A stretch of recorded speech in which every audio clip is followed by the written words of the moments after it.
அல்லாஹு அக்பர் என்று முழங்கும் அழகிய தளமே பள்ளிவாசல். எல்லா மாந்தரும் தொழவாருங்கள் என்றே அழைப்பது பள்ளிவாசல். தினம் நன்றாய் அழைப்பது பள்ளிவாசல். அல்லாஹு அக்பர் அல்லாஹு அல்லாஹு அக்பர் அல்லாஹு.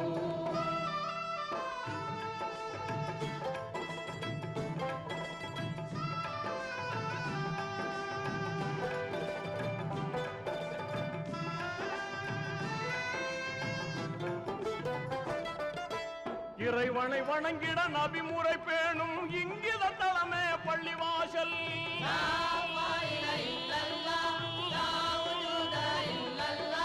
நிறைமனத்தோடு தொழுதிடும் போது நிம்மதி தருவது பள்ளிவாசல்.